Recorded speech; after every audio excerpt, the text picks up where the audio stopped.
UP की राजनीति में आया एक और नया मोड़। अब सीधे मंच से शिवपाल यादव ने केशव प्रसाद मौर्य से मांगा इस्तीफा। इस बात को लेकर भड़के समाजवादी पार्टी के शीर्ष नेता शिवपाल सिंह यादव और कहा कुछ ऐसा जिससे हंगामा हुआ है। शिवपाल यादव के इस दाव के बाद पस्त हुए सत्ताधीश केशव प्रसाद मौर्य से नहीं देते बना कोई जवाब। देखिए अब क्यों केशव प्रसाद मौर्य के इस्तीफे की उठने लगी मांग और क्या है अंदर खाने की बात। जातिगत जनगणना के मुद्दे पर बीजेपी दबाव में है। विपक्ष लगातार जातिगत जनगणना की मांग कर रहा है। बिहार में जाति आधारित सर्वे के बाद विपक्ष को बीजेपी सरकार पर दबाव बनाने का नया हथियार मिल गया है।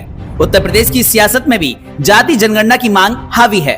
समाजवादी पार्टी के शीर्ष नेता शिवपाल सिंह यादव ने केशव प्रसाद मौर्य से इस्तीफे की मांग की है। केशव प्रसाद मौर्य बीजेपी में पिछड़े वर्ग से सबसे बड़े नेता माने जाते हैं। जाति जनगणना को केशव प्रसाद मौर्य केंद्र सरकार का मुद्दा बताकर टाल रहे हैं। शिवपाल सिंह यादव ने बहानेबाजी का आरोप लगाया। उन्होंने तंज कसते हुए कहा कि सबसे बड़े पिछड़े नेता की बीजेपी में बात तक नहीं सुनी जाती है।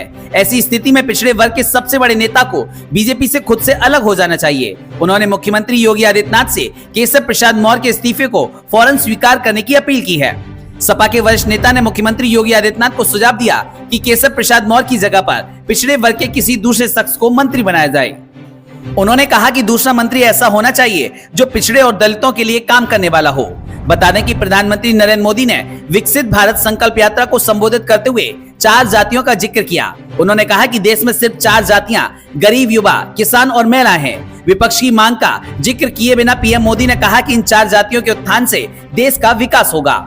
लोकसभा चुनाव में जातिगत जनगणना के मुद्दे पर विपक्ष ने जोर शोर से उठाने का संकेत दिया है। बीजेपी के लिए विपक्ष की धार से पार आना आसान नहीं होगा। ब्यूरो रिपोर्ट, ATN समाचार, यूपी UK।